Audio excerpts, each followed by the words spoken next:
Hi, Happy New Year, Happy New Year. How are you doing today? Hope you're keeping well. Welcome to 2026. Thank God we made it. Yes, you're already at work, so yeah, how is work coming? Happy New Week, by the way. So in this new year, okay, we don't want to do the same thing we did in 2025 and then expect a different result. We want to do things differently so that we can expect and receive a different result. Also, were you able to achieve all your 2025 targets? Were you able to achieve some? Did you achieve anyone at all? No matter the response, you are not stuck. You are doing something, you're moving forward. So if you're not able to achieve everything in 2025, of course, 2026 is here. So we'll get to it. To start off at 2026, just like I mentioned before, I don't want us doing the same thing and they're expecting a different result. We're going to start off by talking about hard work, and is hard work really enough? We've been told that hard work is golden, you have to work hard, you are grinding hard, you are staying up late, you are doing everything you can, but is it really enough?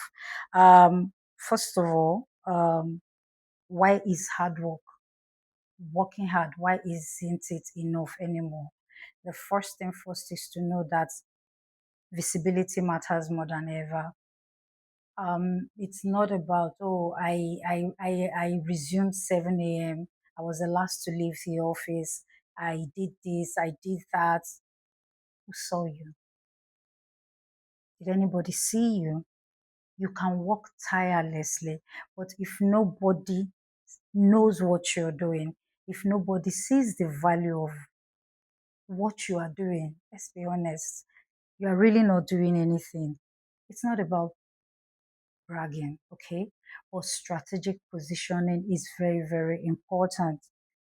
Strategic positioning in such a way that your work is seen by the right people at the right time, and then those people, they understand it and they value the quality of work that you are doing. Secondly, the world rewards results, not efforts. The world rewards results, not efforts. Oh, I did this. I did this. I even went beyond my job description. I did. What was the result? What was the result of all of those things that you did? You made the efforts, yes, but what's the result? Grinding for hours doesn't automatically create impact. All of those hours that you stayed up late, you resumed early, you were the last person to leave the office, and all of it, what did it convert to? What's the translation? What's the impact? Okay. Companies, clients, collaborators, they are all paying attention to outcomes and not efforts. So your effort has to translate to a tangible value. Your effort has to translate. You did this, you did that, you did that. What's the impact? I remember a time,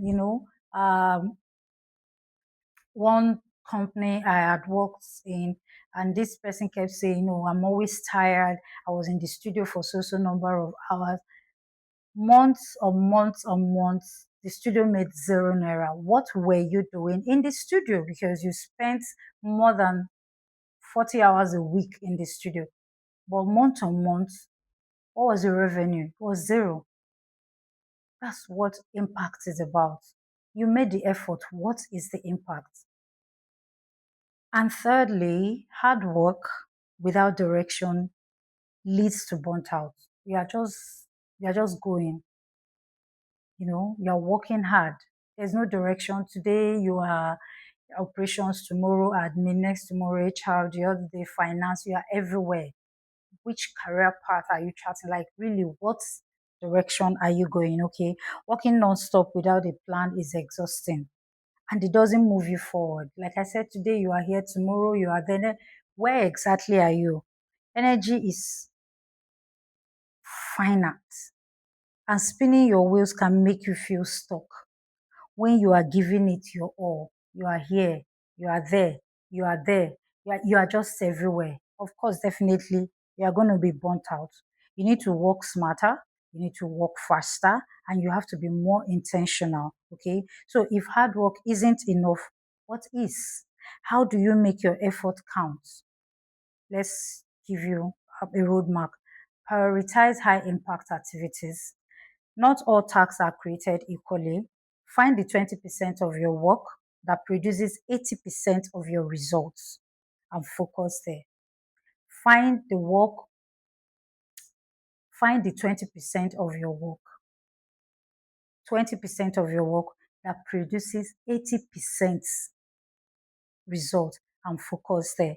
It means you shouldn't be everywhere. Stop glorifying busy work. It doesn't pay off. You're just carrying laptop from one office to another, from one department to another. At the end of the month, what's you know what's the result? Okay, build skills that matter. Don't just collect certifications or check boxes. Learn skills that amplify results and align with your industry or where your career is heading. I think back in NYC, some people had done HSC, PMP, and today maybe they are in accounting or finance, or it's not related. You are just gathering certifications that has nothing to do with the career path you are charting. If you are in the HR field, of course, you have the HRCI certifications, the PHRI, SPHRI, PHRO, GPHRI. You have all of that. You have the ACIPM, CIPD, all of that. You are in HR. What are you getting CMA and TFA for? You are not in finance. Okay. Document and communicate your wins. Keep track of what you accomplish and share it strategically. People can't recognize your value if they don't see it. They need to see the value before they can recognize it. Okay. Leverage networks and mentorship. Hard work multiplies when the right people know and support you. Connect with mentors, connect with colleagues, connect with leaders who can guide you and open doors for you. Okay. Being smart means being adaptable. The world changes fast, right? Opportunities, they shift. Pivot when needed, adjust your approach, and stay ahead of just working harder, right? So here's the takeaway for today and on why hard work isn't enough anymore. Hard work is important. Yes, it is very, very important, but it's not the hero of your story.